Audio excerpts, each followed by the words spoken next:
When I lost my vision temporarily, my son's wife reassigned my medications and told me I was confusing reality.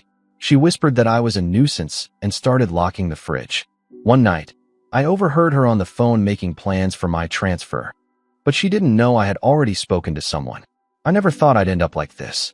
Living in my son's house, blind in one eye, barely seeing out the other, and wondering if I'm losing my mind. Or worse, if someone's trying to make me feel that way. I'm 68. I spent most of my life working maintenance at a manufacturing plant in Newark. I was never rich, but I made enough to keep a roof over our heads and food on the table. My wife passed when Alex was 12. Brain aneurysm. She was gone in seconds. After that, it was just me and him. I worked nights, cooked his meals, helped him with homework, even when I could barely keep my eyes open. He was a good kid. Smart. Respectful. I thought I raised him right. When he brought Sabrina around, I tried to be friendly. She was always a little polished, like she rehearsed everything she said. She called me Mr. McLean for the first 6 months, even after I told her to just call me Bill. She had this way of smiling without ever really smiling. You know the type. Anyway, life went on. They got married, bought a house over in Nutley, had 2 little girls, sweet kids, both of them. I didn't visit often. I tried not to interfere, but things changed fast when my vision went. It started 2 years ago.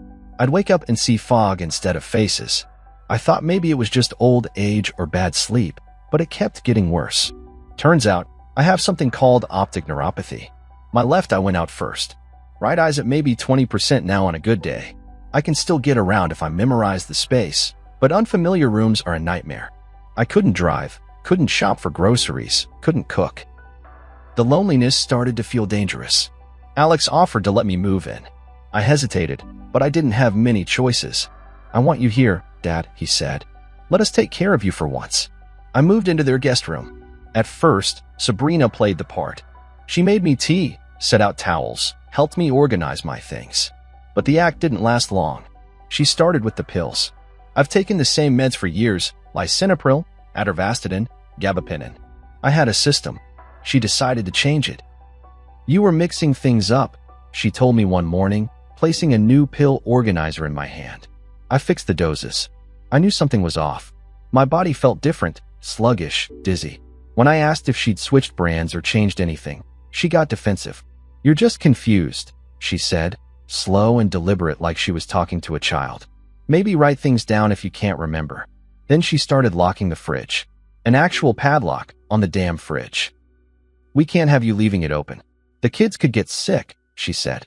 No emotion. Like it was a business transaction. She stopped bringing me meals. If I didn't eat what she handed me, I didn't eat at all. Alex was never around, working long hours at his firm, sometimes gone for days on business. And even when I told him what was happening, he brushed it off. "Sabrina says you've been forgetting stuff," he said. "You sure it's not just the stress?" He looked at me like I was slipping. Like I was already half gone. That's when the whispering started. She thought I was asleep when she came into my room one night. I'd left the door cracked because I was hot and the vent wasn't working. I heard her voice, low and sharp, like a blade. "You're a burden," she said. "I can't live like this anymore." I froze under the covers. She stood there for a while, just staring at me. Then she walked out. I didn't sleep the rest of the night. I started keeping track of everything, not on paper. I can't see well enough for that, but using a tape recorder. My old friend Jerry sent it to me. He's a retired guy like me, lives down in Cherry Hill now. We worked together at the plant back in the 80s. He called out of the blue one day and asked how I was doing. I told him the truth. About the meds, the fridge, the way she talked to me when Alex wasn't around. "You need to document it," he said. "Record it. Everything. Don't let them gaslight you into thinking you're crazy." That word. Gaslight. I'd heard it before, but never thought it could happen to someone like me. But that's exactly what was happening. I kept the recorder by my bed. Every night before I went to sleep, I'd talk into it, describe my meals, the pills, the tone of her voice, what the girls said. And every now and then, I caught something she didn't know I could hear. Then came the worst night. I woke up thirsty around 1:30 a.m. I shuffled down the hall and heard Sabrina talking in the kitchen. On the phone with someone. "No, I already checked into it," she said. "There's a facility in Essex County. They'll take him once we file the paperwork." She paused. No, Alex doesn't know yet. I'm going to tell him it's for his own good. The old man doesn't even know what day it is half the time. I stood there in the dark, hands shaking. She was planning to get rid of me, behind my son's back. But what she didn't know was that I'd already made my own call. A week earlier, I reached out to an elder care attorney Jerry found for me. I didn't know what I was asking for. I just knew I needed help. The lawyer told me something I'll never forget. You still have rights, Mr. McLean. And if someone is abusing your dependency, that's not just immoral, it could be criminal. So now I'm recording everything. And I'm waiting. Because if she thinks I'm going quietly, she's got another thing coming. After that night, everything shifted for me. I stopped being scared. I started paying closer attention. Sabrina thought I was fading, she was counting on it. But the truth is, I was more alert than I'd been in months. It's strange how clear things become when you know someone wants you gone. I started noticing little things. Quiet things. Dangerous things. Like how my new pill organizer didn't match what the pharmacist gave me.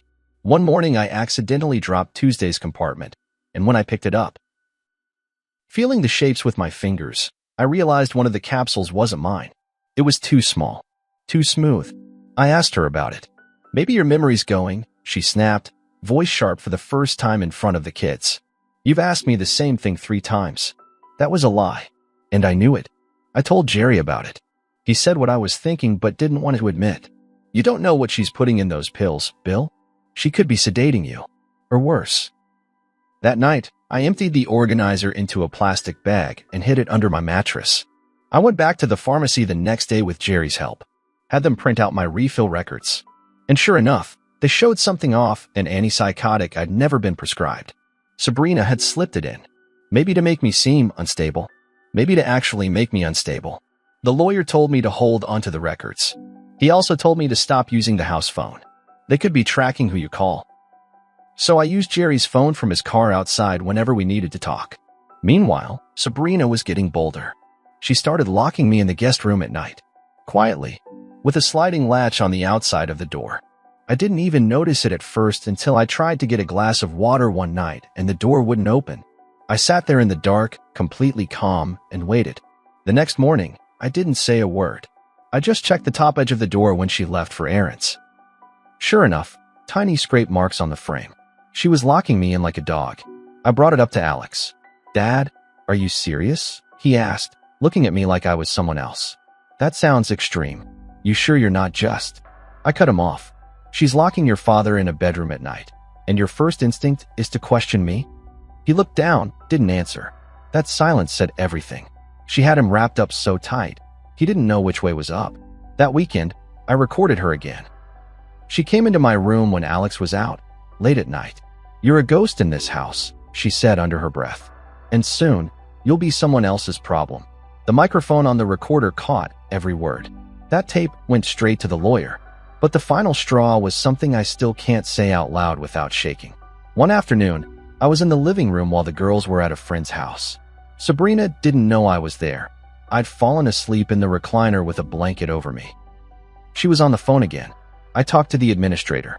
They said if he starts showing signs of aggression or confusion, it fast-tracks the paperwork. Otherwise, it's weeks of evaluations and waiting lists. Then she laughed. I'll handle that. Handle it how? I didn't know, but I knew enough. And that's when I made the decision. I wasn't going to just wait around and let her send me away. I wasn't going to beg my son to believe me anymore. I was going to make her regret every lie, every whisper, every locked door. And I had the recordings, the pill records, the pharmacy logs, the elder abuse attorney. But I needed something else, proof of motive. Proof that she wasn't just frustrated, but calculating. And thanks to Jerry, I was about to get it. Jerry's nephew works in real estate. That didn't mean much to me at first, but Jerry kept pressing it. You ever check whose name is on your house? He asked one morning when he drove me to the pharmacy. I don't have a house, I said. I live with Alex. No, he said, his voice tight. Your old house. The one you paid off before you moved in with them. I went cold. I had moved out of my condo in Belleville when the vision loss got bad. I didn't sell it. I just left it sitting empty while I stayed with Alex. It was supposed to be there for emergencies. My fallback. Turns out, someone had sold it 6 months ago. I never signed a damn thing. Jerry's nephew, Brian, looked it up through the county's online records and found the transaction. I'll never forget the way Jerry read the names out loud. Sabrina J. Arlen, acting under durable power of attorney. I had no idea she had that. I never gave it to her. But I did give Alex access to my paperwork years ago when I had that minor heart scare. I kept the documents in a safe in my old condo, and I had him listed as my medical proxy. Somewhere along the line, he must have left it out or handed it over. She used it to forge documents and get the place sold. And where did the money go? We didn't know yet. But the transfer was real. It had gone through. My condo gone. The last piece of financial safety I had left was in her hands now. That changed everything. The lawyer called it elder financial exploitation. He said it was serious, felony serious. But he needed more. If she forged that document, we'll find out. But we need the original signature for comparison. And if she used a notary, we'll need to subpoena the logs. I felt sick. I had trusted my son. I had loved that woman's children like they were my own grandkids. And here I was, being slowly drugged, silenced, locked in at night, and stripped of my last bit of dignity. Then the next twist came from someone I least expected. One of the girls, Emma, the older one, slipped a note into my hand during dinner. She couldn't have been more than 8 years old. Grandpa, I saw Mommy take your papers. She told Daddy you said it was okay. But I heard you cry one night. That note tore me apart. I realized then, she wasn't just cruel. She wasn't just trying to get me out. She was teaching her daughters to ignore pain, to lie, to look the other way. And that was the moment it all clicked. This wasn't just about getting revenge. It was about making sure she never did this to anyone else. Not to me, not to some other old man 10 years from now. I didn't want to wait anymore. But I had to be careful, because the next step would change everything. And I needed Alex to see the truth with his own eyes. So Jerry and I made a plan. We waited 2 weeks. In that time, Jerry helped me compile every piece of evidence. The recordings, the pill organizer with the wrong meds, the pharmacy log, the taped whisper where Sabrina called me a nuisance and planned my transfer. But the most damning was the house sale, the forged power of attorney, and the proof that the notary listed on the sale documents had no record of meeting me. The lawyer was ready. We just needed one thing, Alex. I didn't want to blindside him, even if he deserved it. He was still my son. I wanted him to know exactly what had been done under his roof, by the woman he trusted more than me. So I invited him to lunch. Just him and me. Jerry came too, posing as a friend who would drive me there. We sat down in a booth at an old diner off Bloomfield Avenue. I had the flash drive in my pocket, labeled with tape. Listen to all. Alex looked tired, worn down.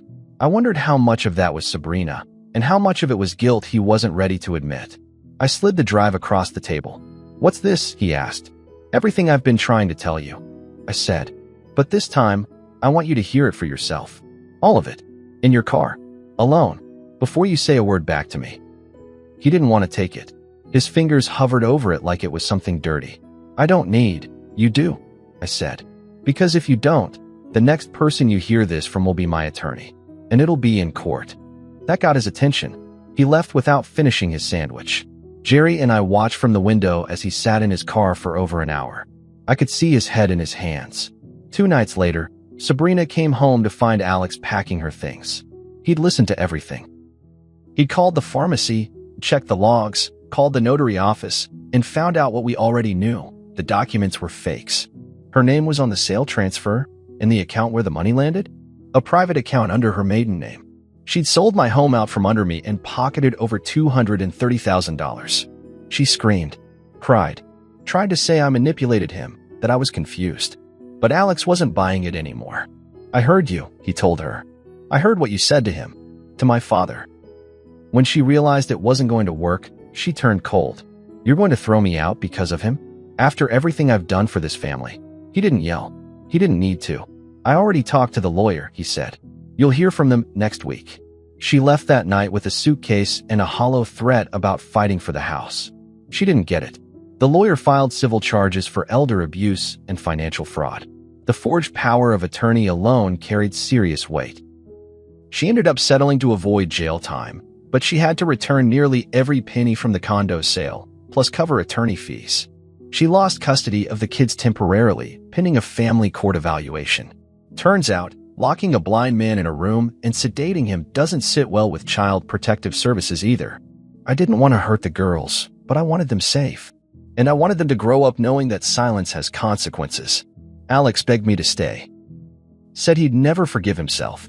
I told him forgiveness isn't free. I'd be in Cherry Hill with Jerry for a while. He comes down to visit me every month now. Sometimes we talk. Sometimes we don't. Sometimes I look at him and still see that little boy who used to fall asleep on my chest when his mom died. But I don't live in his house anymore. And no one's locking my door at night. Ever again.